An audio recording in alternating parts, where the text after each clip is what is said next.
day, beautiful people. I'm just getting YouTube up and ready.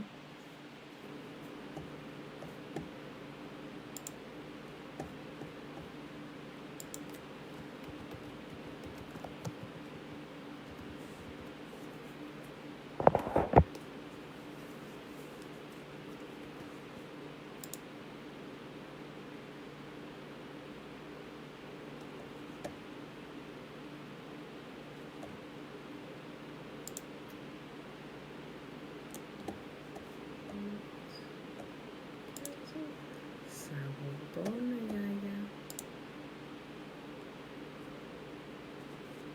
Okay, we are live on YouTube. So this little bits.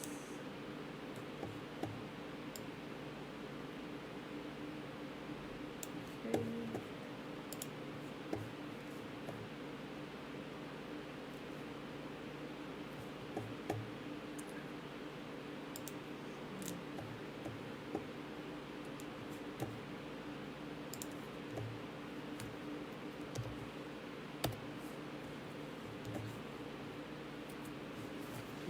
That's wobble, Shayla. That's wobble.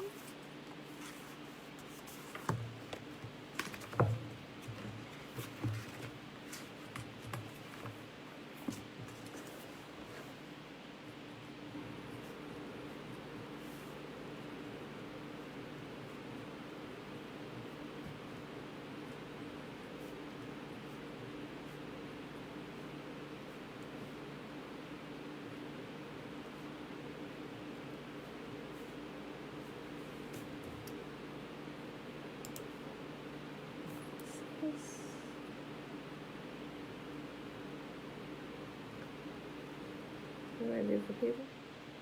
Happy Wednesday.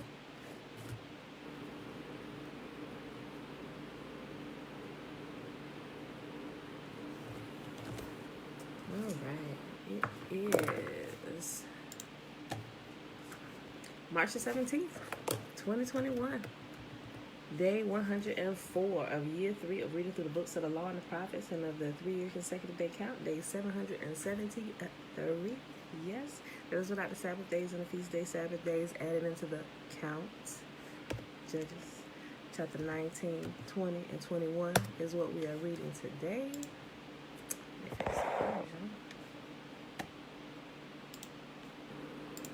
Okay. Very beautiful people.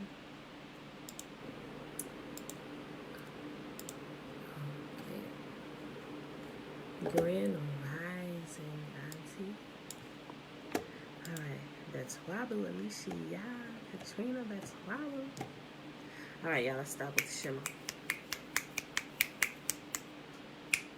Hear, therefore, O Israel, and observe to do it, that it may be well with you, and that you may increase mightily as Yahuwah, the God of our fathers, has promised us, in the land that flows with milk and honey. Hear, O Israel, Yahuwah, our God, He is one God, and you shall love Yahuwah your God with all your heart, with all your soul, and with all your might. And these words which I command you this day shall be in your heart, and you shall teach them diligently unto your children, and you shall talk of them when you sit in your house, and when you walk by the way, and when you lie down, and when you rise up, and you shall bind them for a sign upon your hand, and they shall be as frontlets between your eyes, and you shall write them upon the posts of your house and on your gates. And Yahuwah commanded us to do all these statutes, to fear Yahuwah our God for our good always, that He might preserve us alive as it is at this day. And it shall be our righteousness if we observe to do all these commandments before Yahuwah our God, as He has commanded us. All right, beautiful people. Let's go ahead and get started right here in Judges chapter 19. Okay, so remember, we're going through the cycle where Israel had no king, right? That's some of my glasses. So they just doing everything that was right in their own sight, right? Okay, so they had their first king, which was Moses. Then it transitioned to Joshua and so on, right? And then when Israel didn't have a king, Yahuwah was sending the prophets, right? And prophets were always there, right? But then he began to send the judges to rule. Every time Israel got in trouble, they cried out, and Yahuwah what? Yahuwah sends a savior or a messiah or a deliverer. Now, in those days, Israel had no king. There was a man from the tribe of Levi living in a remote area in the hill country of Ephraim. One day he brought home a woman from Bethlehem in Judea to be his concubine, but she became angry with him and returned to her father's home in Bethlehem. After about 4 months, her husband set out for Bethlehem to speak personally to her and to persuade her to come back. He took with him a servant and a pair of donkeys. When he arrived at her father's house, her father saw him and welcomed him. Her father urged him to stay a while, so he stayed 3 days, eating, drinking, and sleeping there. On the 4th day, the man was up early, ready to leave, but the father's woman said to his son-in-law, have something to eat before you go. So the 2 men sat down together and had something to eat and drink. Then the woman's father said, please, stay for another night and enjoy yourself. The man got up to leave, but his father-in-law kept urging him to stay, so he finally gave in and stayed the night. On the morning of the 5th day, he was up early again, ready to leave, and again the woman's father said, have something to eat, then you can leave later this afternoon. So they had another day of feasting. Later, as the man and his concubine and the servant were preparing to leave, the father-in-law said, look, it's almost evening. Stay tonight and enjoy yourself. Tomorrow you can get up early and be on your way. But this time, the man was determined to leave. So he took his two saddled donkeys and his concubine and headed in the direction of Jebus, that is Jerusalem. It was late in the day when they neared Jebus, and the man's servant said to him, let's stop at this Jebusite town and spend the night there. No, his master said, we cannot stay in this foreign town where there are no Israelites. Instead, we'll go on to Gibeah. Come on, let's try and get as far as Gibeah or Ramah, and we'll spend the night in one of those towns. So they went on. The sun was setting as they came to Gibeah, a town in the land of Benjamin. So they stopped there to spend the night and rested in the town square, but no one took them in for the night. That evening, an old man came home from his work in the fields. He was from the hill country of Ephraim, but he was living in Gibeah, where the people were from the tribe of Benjamin. When he saw the travelers sitting in the town square, he asked them where they were from and where they were going. We have been in Bethlehem in Judea, the man replied. We are on our way to a remote area in the hill country of Ephraim, which is my home. I traveled to Bethlehem, and now I'm returning home. But no one has taken us in for the night, even though we have everything we need. We have straw and feed for our donkeys and plenty of bread and wine for ourselves. You are welcome to stay with me, the old man said. I will give you anything you might need, but whatever you do, don't spend the night in a square. So he took them home and fed the donkeys. After they washed their feet, they ate and drank together. While they were enjoying themselves, a crowd of troublemakers from the town surrounded the house. They began beating at the door and shouting to the old man, bring out the man who is staying with you so we can have sex with him. I'm like, wait a minute. He's sure he mistaken this town for Sodom and Gomorrah. While they were enjoying themselves, a crowd of troublemakers from the town surrounded the house. They began beating at the door and shouting to the old man, bring out the man who is staying with you so we can have sex with him. The old man stepped outside to talk to them. No, my brothers, don't do such an evil thing, for this man is a guest in my house, and such a thing would be shameful. Here, take my virgin daughter and this man's concubine. Like, first of all, how you offering up my wife, right? Like, because I know it's a concubine, but it mentioned earlier that the father said his son-in-law, his wife's husband. Yeah, he said his son-in-law. So clearly, all right. But still, first of all, you offering up your virgin daughter. Like, that is not yours to give away. She your daughter, but you cannot. Not in that sense, right? You're not to prostitute your daughters, right? That would be a shameful thing. Let alone somebody else's wife. And where did this man, what was this man at when he was offering up his wife? Like, Let me keep reading. Shalom, Mom. Shalom. The old man stepped outside to talk to them. No, my brothers, don't do such an evil thing, for this man is a guest in my house, and such a thing would be shameful. Here, take my virgin daughter and this man's concubine. I will bring them out to you, and you can abuse them and do whatever you like. But don't do such a shameful thing to this man. But they wouldn't listen to him. So the Levite took hold of his concubine and pushed her out the door. The men, oh my gosh, the men of the, like, we would have been in there fighting. Let me keep reading. But they wouldn't listen to him. So the Levite took hold of his concubine and pushed her out the door. The men of the town abused her all night, taking turns raping her until morning. Finally, at dawn, they let her go. At daybreak, the woman returned to the house where her husband was staying. She collapsed at the door of the house and lay there until it was light. When her husband opened the door to leave, there lay his concubine with her hands on the threshold. He said, "Get up, let's go." Like, I would have been like, "You bastard. You didn't even open the door and come after me." Look, I'm sorry, y'all. Every time I read this, I get heated. When her husband opened the door to leave, there lay his concubine with her hands on the threshold. He said, "Get up, let's go." But there was no answer.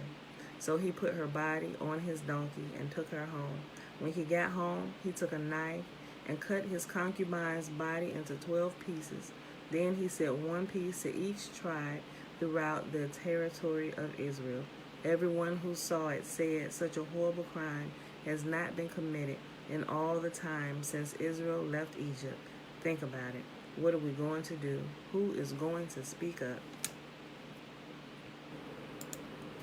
Judges chapter 20.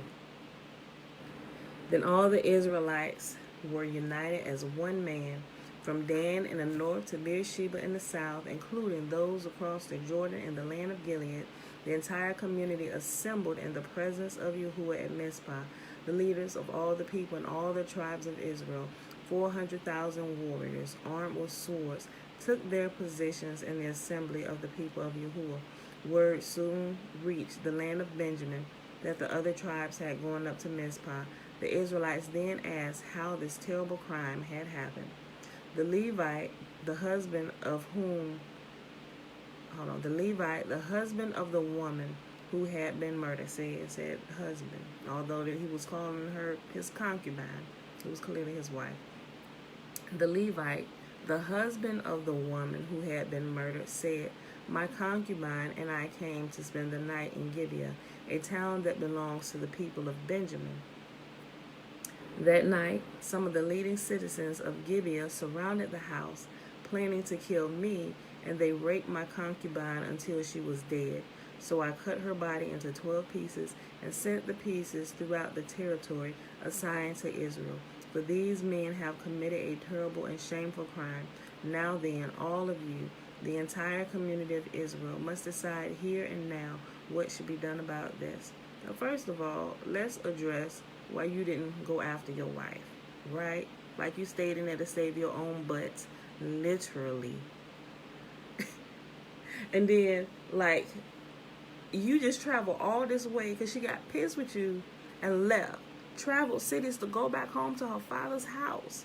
You wanted her back. You wanted your wife with you. So you traveled through all these towns to go get your wife, right? And then you let this happen after you spend all this time begging and pleading for her to come back. Hey, let's make this thing right. Then you let this happen to her. She was better off staying with her father. Boy. Look. Let me keep reading this. So I cut her body into 12 pieces and sent the pieces throughout the territory assigned to Israel, for the men have committed a terrible and shameful crime. Now then, all of you, the entire community of Israel, must decide here and now what should be done about this. And all the people rose to their feet in unison and declared, "None of us will return home. No, not even one of us. Instead, this is what we will do to Gibeah. We will draw lots to decide who will attack it. 1/10 of the men from each tribe will be chosen to supply the warriors with food, and the rest of us will take revenge on Gibeah of Benjamin for this shameful thing that they have done in Israel. So all the Israelites were completely united, and they gathered together to attack the town. The Israelites sent messengers to the tribe of Benjamin, saying, "What a terrible thing has been done among you. Give up those evil men, those troublemakers from Gibeah, so we can execute them and purge Israel of this evil." But the people of Benjamin would not listen. Instead, they came from their towns and gathered at Gibeah to fight the Israelites. In all, 26,000 of their warriors, armed with swords, arrived at Gibeah to join the 700 elite troops who lived there. Among Benjamin's elite troops, 700 were left-handed, and each of them could sling a rock and hit a target within a hair's breadth without missing. Israel had 400,000 experienced soldiers armed with swords, not counting Benjamin's warriors. Before the battle, the Israelites went to Bethel and asked Yahuwah which tribe should go first to attack the people of Benjamin. Yahuwah answered, "Judah is to go first." So the Israelites left early the next morning and camped near Gibeah. Then they advanced toward Gibeah to attack the men of Benjamin. But Benjamin's warriors, who were defending the town, came out and killed 22,000 Israelites on the battlefield that day. But the Israelites encouraged each other and took their positions again at the same place they had fought the previous day. They had gone up to Bethel and wept in the presence of Yahuwah until evening. They asked Yahuwah, "Should we fight against our relatives from Benjamin again?" And Yahuwah answered and said, "Go out and fight against them." So the next day they went out to fight against the men of Benjamin, but the men of Benjamin killed another 18,000 Israelites, all of whom were experienced with the sword. Then all the Israelites went up to Bethel and wept in the presence of Yahuwah and fasted until evening. They also burnt offerings and peace offerings to Yahuwah. The Israelites went up seeking direction from Yahuwah. In those days the Ark of the Covenant was in Bethel, and Phinehas, son of Eleazar, the grandson of Aaron, was the priest. The Israelites asked Yahuwah, "Should we fight against our relatives from Benjamin again, or should we stop?" Yahuwah said, "Go. Tomorrow I will hand them over to you." So the Israelites set an ambush around Gibeah, and they went out on the third day and took their positions at the same place as before. When the men of Benjamin came out to attack, they were drawn away from the town, and as they had done before, they began to kill the Israelites. About 30 Israelites died in the open fields and along the roads, one leading to Bethel and the other leading back to Gibeah. Then the warriors of Benjamin shouted, "We are defeating them as we did before." But the Israelites had planned in advance to run away, so that the men of Benjamin would chase them along the road and be drawn away from the town. When the main group of Israelite warriors reached Baal Tamar, they turned and took up their positions. Meanwhile, the Israelites hiding in ambush to the west of Gibeah jumped up to fight. There were 10,000 elite Israelite troops who advanced against Gibeah. The fighting was so heavy that Benjamin didn't realize the impending disaster. So Yahuwah helped Israel defeat Benjamin. And that day the Israelites killed 25,100 of Benjamin's warriors, all of whom were experienced swordsmen. Then the men of Benjamin saw that they were beaten. The Israelites had retreated from Benjamin's warriors in order to give those hiding in ambush more room to maneuver against Gibeon. Then those who were hiding rushed in from all sides and killed everyone in the town. They had arranged to send up a large cloud of smoke from the town as a signal. When the Israelites saw the smoke, they turned and attacked Benjamin's warriors. By that time, Benjamin's warriors had killed about 30 Israelites, and they shouted, "We are defeating them as we did in the first battle." But when the warriors of Benjamin looked behind them and saw the smoke rising into the sky from every part of the town, the men of Israel turned and attacked. At this point, the men of Benjamin became terrified because they realized disaster was close at hand. So they turned around and fled before the Israelites toward the wilderness, but they could not escape the battle, and the people who came out of the nearby towns were also killed. The Israelites surrounded the men of Benjamin and chased them relentlessly, finally overtaking them east of Gibeah. That day, 18,000 of Benjamin's strongest warriors died in battle. The survivors fled into the wilderness toward the rock of Rimmon, but Israel killed 5,000 of them along the road. They continued the chase until they had killed another 2,000 near Gittim. So that day, the tribe of Benjamin lost 25,000 strong warriors armed with swords, leaving only 600 men who escaped to the rock of Rimmon, where they lived for 4 months. And the Israelites returned and slaughtered every living thing in all the towns, the people, the livestock, and everything they found. They also burned down all the towns they came to. All right, y'all. Last chapter for the day. Judges chapter 21. The Israelites had vowed at Mizpah, "We will never give our daughters in marriage to a man from the tribe of Benjamin." Now the people went to Bethel and sat in the presence of Yahuwah until evening, weeping loudly and bitterly. "O Lord, God of Israel," they cried out, "why has this happened in Israel? Now one of our tribes is missing from Israel."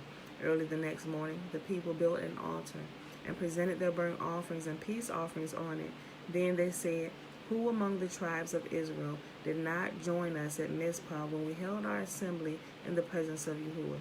At that time, they had taken a solemn oath in Yahuwah's presence, vowing that anyone who refused to come would be put to death.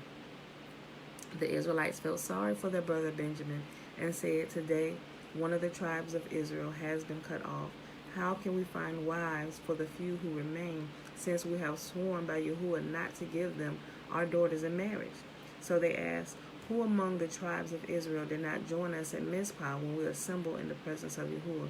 And they discovered that no one from Jabesh Gilead had attended the assembly, for after they counted all the people, no one from Jabesh Gilead was present. So the assembly sent 12,000 of their best warriors to Jabesh Gilead with the orders to kill everyone there, including women and children. "This is what you are to do," they said. "Completely destroy all the males and every woman who is not a virgin." Among the residents of Jabesh Gilead, they found 400 young virgins who had never slept with a man, and they brought them to the camp at Shiloh in the land of Canaan. The Israelite assembly sent a peace delegation to the remaining people of Benjamin who were living at the rock of Rimmon. Then the men of Benjamin returned to their homes, and the 400 women of Jabesh Gilead who had been spared were given to them as wives, but there were not enough women for all of them. The people felt sorry for Benjamin because Yahuwah had made this gap among the tribes of Israel. So the elders of the assembly asked, "How can we find wives for the few who remain, since the women of the tribe of Benjamin are dead? There must be heirs for the survivors, so that the entire tribe of Israel is not wiped out. But we cannot give them our own daughters in marriage, because we have sworn with a solemn oath that anyone who does will fall under Yahuwah's curse." Then they thought of the annual festival of Yahuwah held in Shiloh, south of Lebanon and north of Bethel, along the east side of the road that goes from Bethel to Shechem. Then they told the men of Benjamin who still needed wives, "Go and hide in the vineyards. When you see the young women of Shiloh come out for their dances, rush out from the vineyards, and each of you can take home one of them. And each of you can take one of them home to the land of Benjamin to be your wife. When the fathers and brothers come to us and protest, we will tell them, 'Please be sympathetic. Let them have your daughters. For we didn't find wives for all of them when we destroyed Jabesh Gilead, and you are not guilty of breaking the vow, since you did not actually give your daughters to them in marriage.'" Oh, so y'all just gonna go kidnap them? Isn't kidnapping against Torah? Like, look, he said, "Look, we done ran out of options here." Okay. So they had this party down here at Shiloh. When the women come out doing their dancing, y'all be hiding in the bushes, right? And every man for himself. Y'all just grab y'all want to go. Like, he telling them to grab women like you grabbing balloons at a birthday party, my G. I'm just like, he said, "Look, and then you won't be guilty of this curse, right? They won't be giving their daughters because y'all gonna take them, right? You know." So I'm just like, Father, look. Let them have your daughters. For we did not find wives for all of them when we destroyed Jabesh Gilead. And you are not guilty of breaking a vow, since you did not actually give your daughters to them in marriage. So the men of Benjamin did as they were told. Each man caught one of the women as she danced in celebration and carried her off to be his wife. They returned to their own land, and they rebuilt their towns and lived in them. Then the people of Israel departed by tribes and families, and they returned to their own homes. In those days, Israel had no king, and all the people did whatever seemed right in their own eyes. Clearly, yes, they just snatching women, Trina.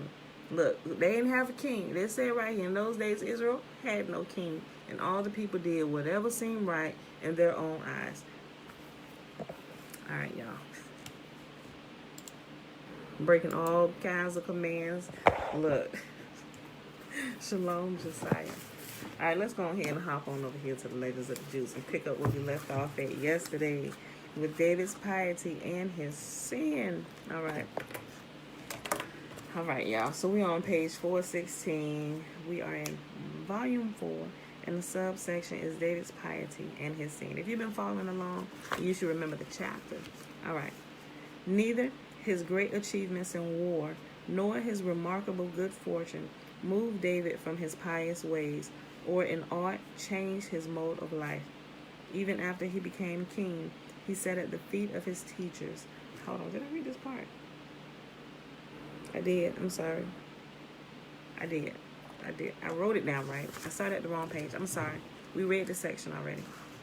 It's Absalom's rebellion on the next page, right? Okay. Absalom's rebellion. We read that yesterday.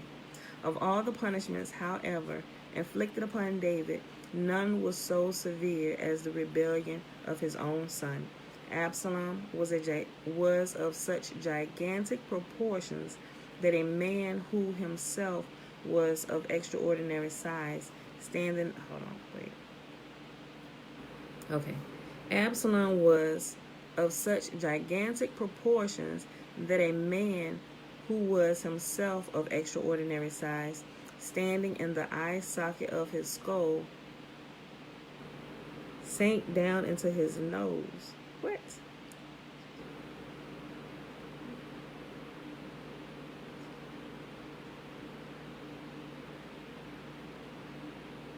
Okay. I'll just read it again. Okay. Absalom was of such gigantic proportions that a man who was himself of extraordinary size, standing in the eye socket of his skull, sank down into his nose. As for his marvelous hair, the account of it in the Bible does not convey a notion of its abundance. Absalom had taken the vow of a Nazarite as his vow was for life, because the growth of his hair was particularly heavy. The law permitted him to clip it slightly every week. It was this small quantity that the weight amounted to 200 shekels. Absalom,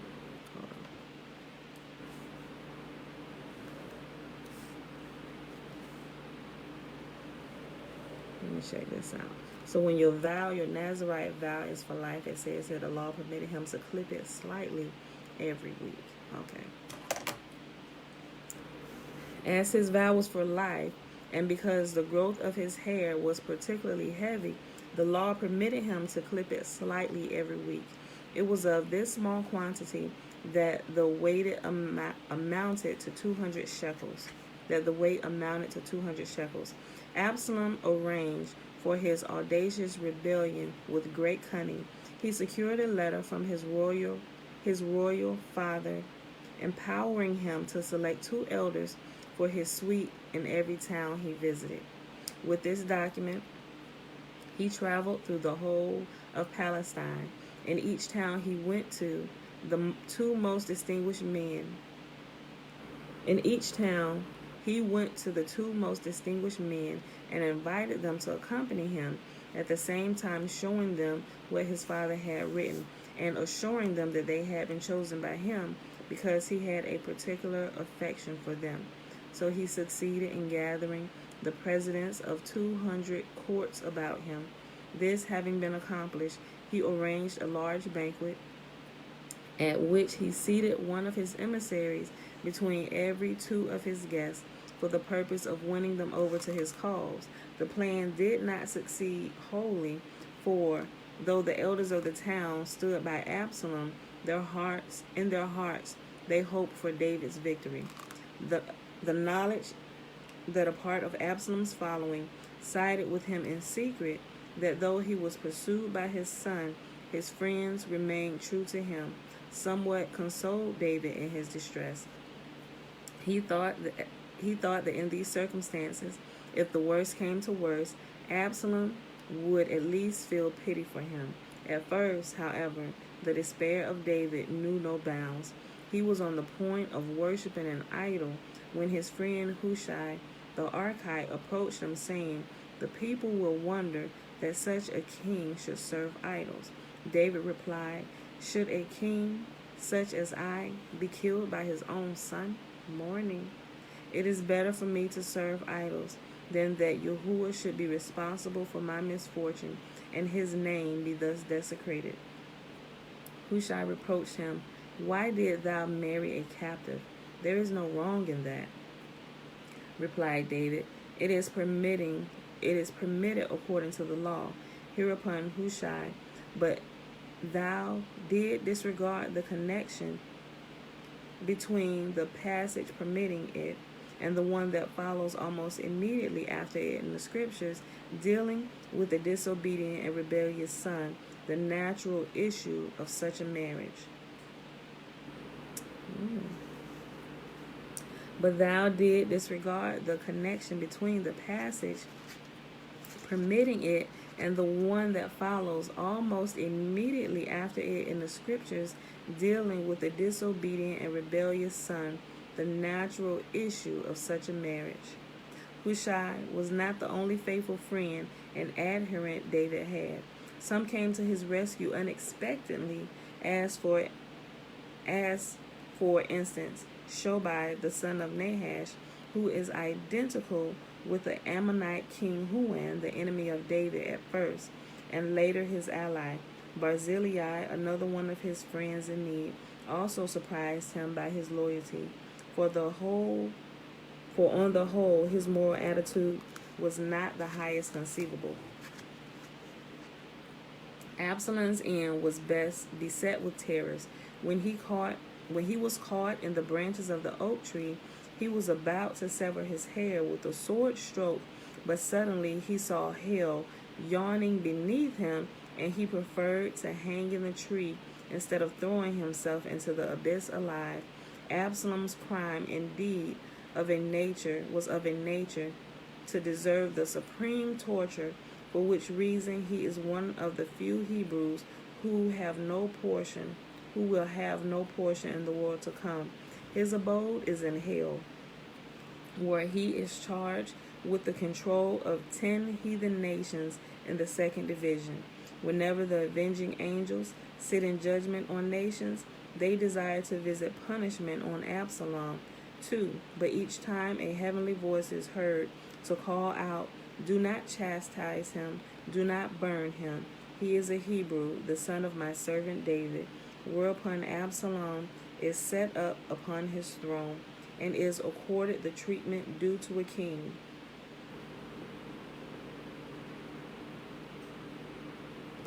Everybody going to hell ain't getting this treatment. I just want to let y'all know. Look, hold up. Wait. Let me just read this over. Hold on. Absalom's end was beset with terrors.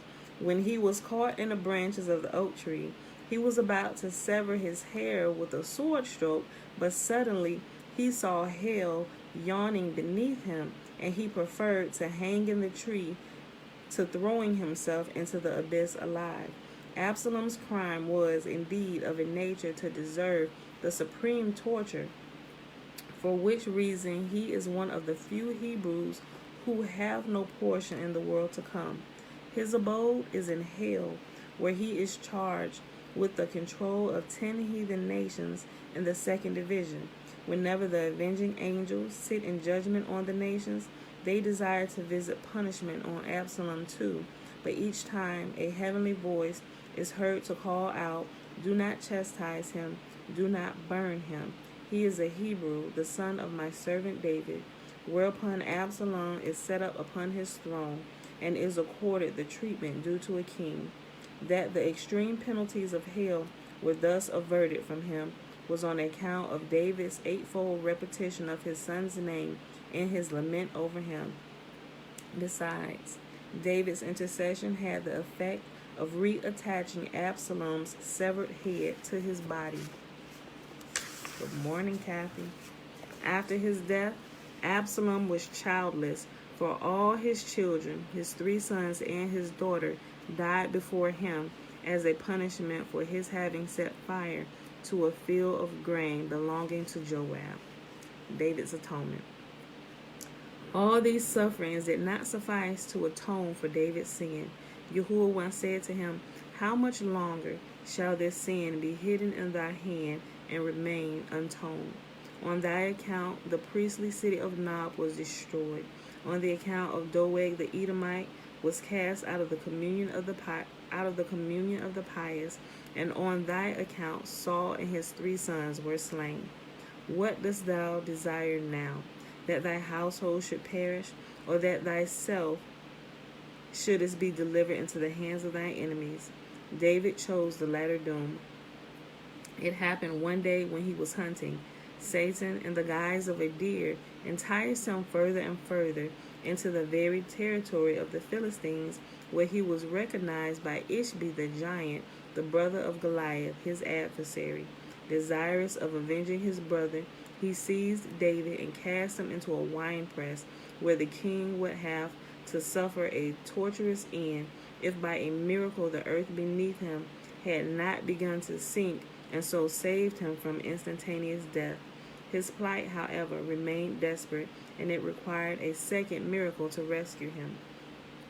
In that hour, Abishai, the cousin of David, was preparing for the event of the Sabbath, for the king's misfortune happened on Friday as the Sabbath was about to come in. When Abishai poured out water to wash himself, he suddenly caught sight of drops of blood in it. Then he was startled by a dove that came to him, plucking out her plumes and moaning and wailing. Abishai exclaimed, "The dove is a symbol of the people of Israel. It cannot be but that David, the king of Israel, is in distress." Not finding the king at home, he was confirmed in his fears, and he determined to go on a search for David on the swiftest animal at his command, the king's own saddle beast. But first, he had to obtain the permission of the sages to mount the animal ridden by the king, for the law forbids a subject to avail himself of things set aside for personal use of a king. Only the impending danger could justify the exception made in this case. Scarcely had Abishai mounted the king's animal when he found himself in the land of the Philistines, for the earth had contracted miraculously.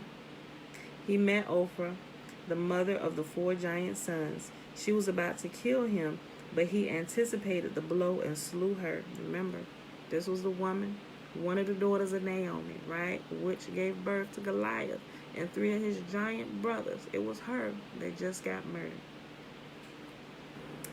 Scarcely had Abishai mounted the king's animal when he found himself in the land of the Philistines, for the earth had contracted miraculously. So he was transported immediately once he got on the king's horse.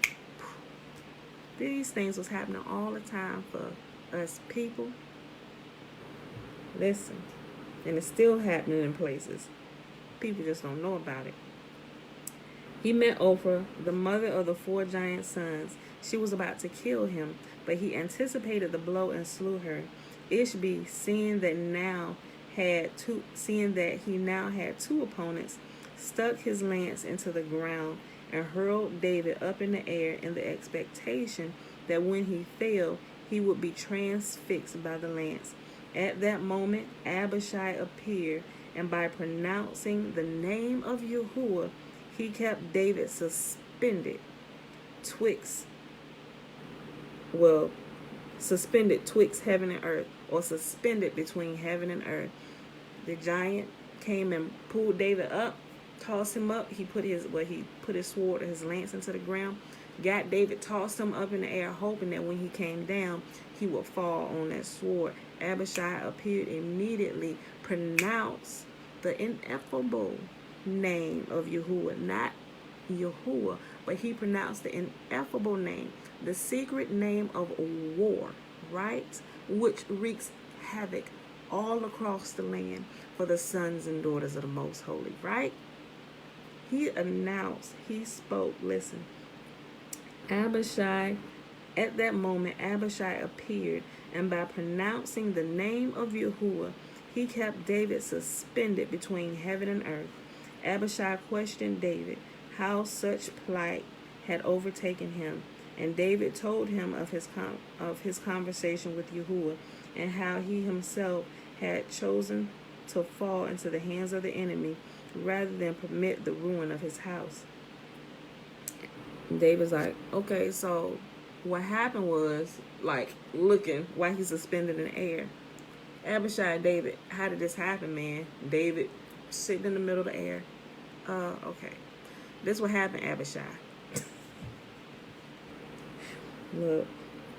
Abishai questioned David how such evil plight had overtaken him, and David told him of his conversation with Yahuwah and how he himself had chosen to fall in the hands of the enemy rather than permit the ruin of his house. Abishai replied, reverse thy prayer, plead for thyself and not for thy descendants. Let thy children sell wax, and thou do not afflict thyself about thy destiny. See, look, see, this is what I'm talking about. They got a habit of selling their children up the river, right? Let the curse fall on our children and not us. Like, this is why we here in the land of our captivity, right? Because all these words, they done sold us up the river. All that's been sold up the river. But we knew it was coming, right? Everybody hard-headed. Reverse thy prayer and plead for thyself and not for thy descendants. Let thy children sell wax, and do not afflict thyself about their destiny. The two men joined their prayers and pleaded with Yahuwah to avert David's threatening doom. Abishai again uttered the name of Yahuwah, and David dropped to the earth uninjured. Now both of them ran away swiftly, pursued by Abishai. When the giant, and when we shall call upon that name, we shall be saved.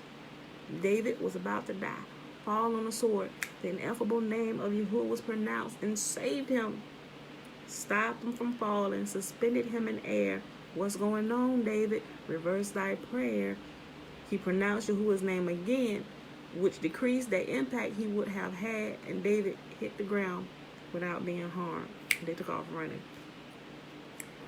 I just wanted to say that because it's that name, not all these other names. There's quite a few of them, but they're referring to somebody else. It has no power. We clearly can see that. You can call on it all day long, but it has no power. And when you are saved, it's not because you call on that powerless name. It's because Yahuwah, first of all, knows you ignorant. And a lot of times our people in their heart, they truly believe that they are speaking to the Most Holy. And I believe that is what it gets us those saving grace along the way. Although we kind of recollect it, if you're still doing it, calling on the name of JC, I'm telling you it's not that. It's not that. And people will fight to the death. Well, I've been calling on this name and this is... No, you've been calling on that name ignorantly. But all your help comes from Yahuwah and Yahuwah alone, right? And a lot of our people are waking up. We're understanding that, and we're putting away those things. We're putting away those names and giving just praise and due honor and adoration to Yahuwah and Yahuwah alone. Look, some of us going to learn. Yahuwah is going to teach us, some of us, that name, right? Because we're going to need it. All right, I'm going to go back up here. The two men joined their prayers and pleaded with Yahuwah to avert David's threatening doom. Abishai again uttered the name of Yahuwah, and David dropped to the earth uninjured. Now both of them ran away swiftly, pursued by Ishbi. When the giant heard of his mother's death, his strength forsook him, and he was slain by David and Abishai. Visitations. Let's see, as soon as I get done. Among the sorrows of David are the visitations that came upon Palestine during his reign, and he felt them all the more as he had incurred them through his own fault. There was the first famine, which was so desolating that it is counted among the 10 severes that are to happen from the time of Adam to the time of the Messiah. During the first year that it prevailed, David had an investigation set on foot to discover whether idolatry was practiced in the land and was keeping back the rain. His suspicion proved groundless. The second year, he took into the moral considerations of his realm, for lewdness can bring about the same punishment as idolatry. Again, he was proved wrong. The third year, he turned his attention to the administration of charity. Perhaps the people had incurred guilt in this respect, for abuses in this department also were visited with the punishment of famine. Take note of some of these things, y'all, because remember, different types of things are being ignorant of certain types of laws that Yahuwah has set in motion, especially for his people, will bring about certain punishments. And although people may not believe it, it's still true and it's still happening to you. Yeah, that's why David, he running through, okay, this is going on. First point of contact should be you. Consider your own ways. Why is this happening in my house? Okay, I'm clean. Okay, something else has got to be out of whack here. Okay, Is you clean? Is you clean? Is you clean? What did you do? Did you do something? Let's cast lots. We need to figure out why this curse, why this famine is here, right? Okay. But we know this one was because of David alone, right? And Yahuwah told him, he said, look, choose. Perhaps the people had incurred guilt in this respect, for abuses in this department were also visited with the punishment of famine. Again, his search was fruitless, and he turned to Yahuwah to inquire of him the cause of the public distress. Yahuwah's reply was not Saul a king anointed with holy oil? Did he not abolish idolatry? Is he not the companion of Samuel in paradise? Yet, while you dwelt in the land of Israel, he is outside of the land. David, accompanied by the scholars of the nobles of his kingdom, at once repaired to Jabesh Gilead, disinterred the remains of Saul and Jonathan, and in solemn procession bore them through the whole land of Israel to the inheritance of the tribe of Benjamin. There they were there they were buried. The tributes of affection paid by the people of Israel to its dead king aroused the compassion of Yahuwah, and the famine came to an end. I remember yesterday Yahuwah said to him, he said, listen, my servant Saul, you haven't even given him the proper burial of a king. Like, King Saul was pious. He was a good king, right? He just had that one mistake that he did, and that one mistake cost him his life and the life of his sons, right? Look, those that are in higher positions of authority, they are dealt with most swiftly. If y'all had not realized that, right? They're dealt with a lot swifter than the people who are running amok, right? The people that's running amok will be dealt with accordingly as well. But if the king is running amok and disobeying Yahuwah's commands, Yahuwah has to punish him immediately, to whereas the people get a little more grace. Not that they're getting grace, but if you got the king out of whack, the entire nation gonna be out of whack. And that's what happened over and over again. That's why they constantly had their kings killed, right? Yahuwah said, wrong example, let's go. Who up next for the kingship? Let's go. You gonna do what he did? Let's see. You get your chance. It's your turn now. Let's go. You know? Some of them just did not learn, which is why we here, right? The sin against Saul was now absolved, but there still remained Saul's own guilt in his dealings with the Gibeonites, who charged him with having killed 7 of their number. David asked Yahuwah why had he punished his people on the account of proselytes. Yahuwah's answer to him, if thou dost not bring near them that are far off, thou wilt remove them that are nearby. To satisfy their vengeful feelings, the Gibeonites demanded the life of 7 members of Saul's family.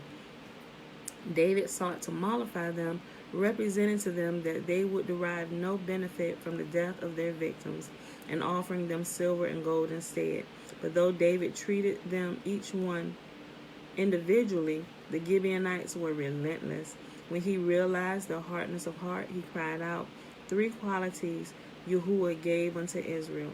They are compassionate, chaste, and gracious in the service of their fellow men. The first of these qualities the Gibeonites do not possess, and therefore they must be excluded from communion with Israel. The 7 descendants of Saul to be surrendered to the Gibeonites were determined by letting all his posterity pass by the ark of the law. Those who were arrested before it were designated victims. Mephibosheth would have been one of the unfortunates had he not been permitted to pass by unchecked in answer to the prayer of David, to whom he was dear, not only as the son of his friend Jonathan, but also as the teacher who instructed him in the Torah. The cruel fate that befell the descendants of Saul had a wholesome effect. All the heathen who saw the herd exclaimed, There is no God like unto the God of Israel. There is no nation like unto the nation of Israel. The wrong inflicted upon the wretched proselytes has been expiated by the sons of kings. So great was the enthusiasm among the heathen over this manifestation of the Hebrew sense of justice that 150,000 of them were converted to Hebrew. As for David, his wrong in connection with the famine lay in not having applied his private wealth to the amelioration of the people's suffering. When David returned victorious from the combat with Goliath, the women of Israel gave him their gold and silver ornaments. He put them aside for use in the building of the temple, and even during 3 years' famine, this fund was not touched.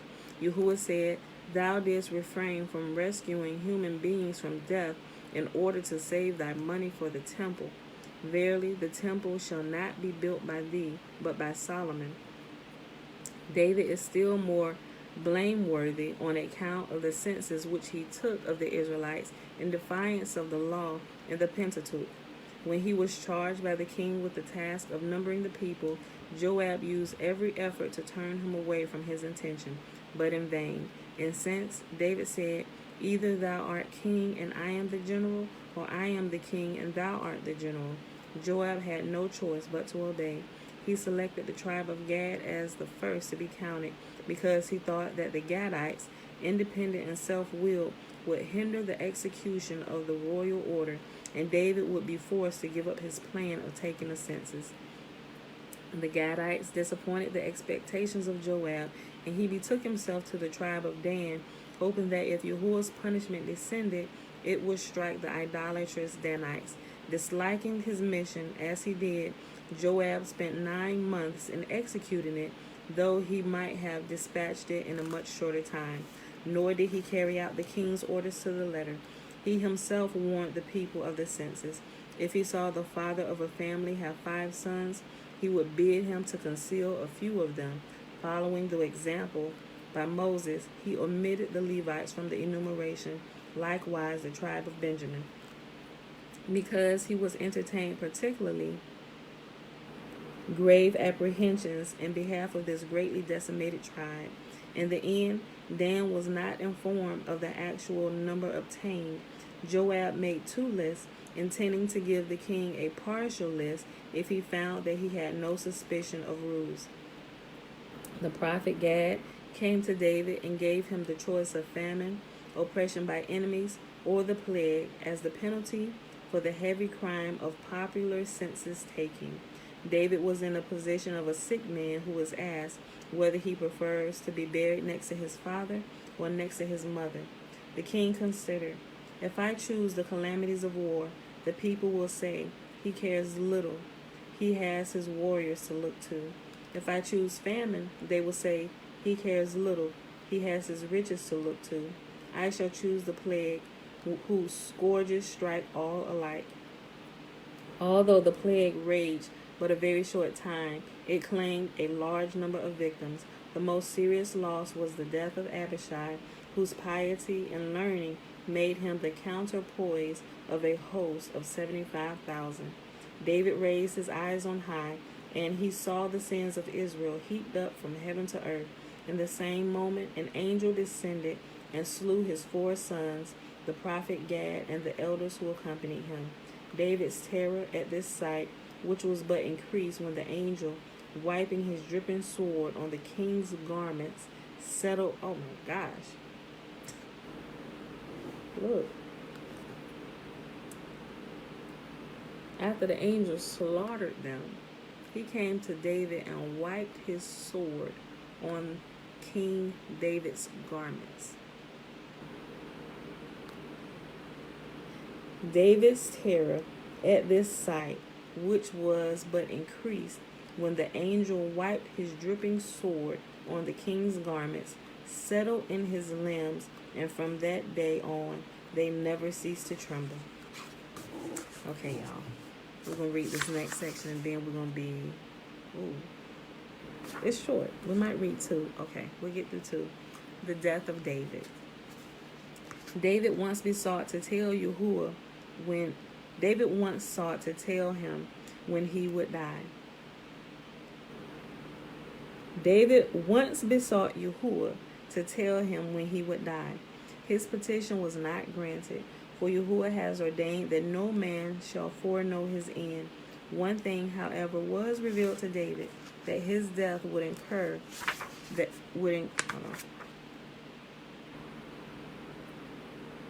One thing, however, was revealed to David, that his death would occur at the age of 70 on the Sabbath day.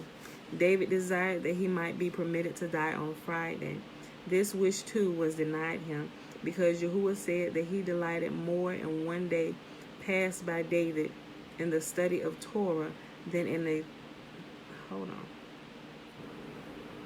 This wish, too, was denied him, because Yahuwah said that he delighted more in one day passed by David in the study of Torah than in 1,000 holocausts offered by Solomon in the temple. Then David petitioned that life might be vouchsafed him until Sunday. This too was refused, because Yahuwah said it would be an infringement on the rights of Solomon, for one reign may not overlap by a hairbreadth the time assigned to another. And we heard that before.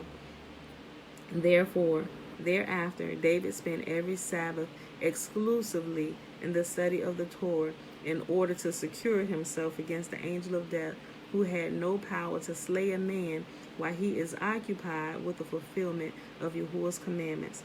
The angel of death had to resort to cunning to gain possession of David.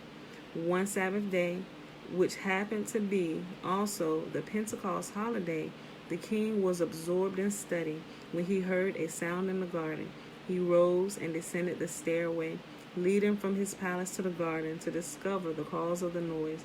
No sooner had he set foot on the steps than they tumbled in, and David was killed. The angel of death had caused the noise in order to utilize the moment when David should interrupt his study. The king's corpse could not be moved on the Sabbath, which was painful to those with him, as it was lying exposed to the rays of the sun.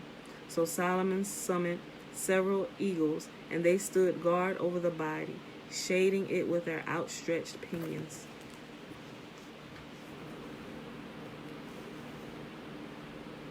So Solomon summoned several eagles, and they stood guard over the body, shading it with their outstretched pinions.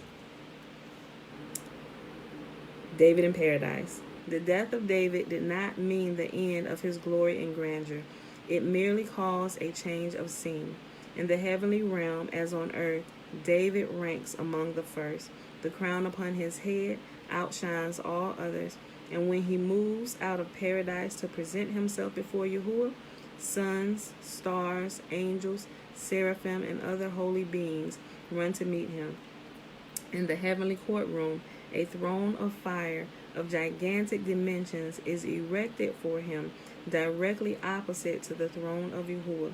Seated on his throne and surrounded by the kings of the house of David and other Hebrew kings, he intones wondrously beautiful songs.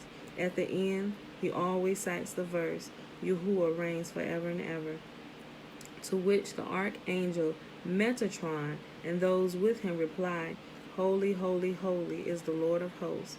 This is the signal for the holy Hayat in heaven and earth to join in with praise.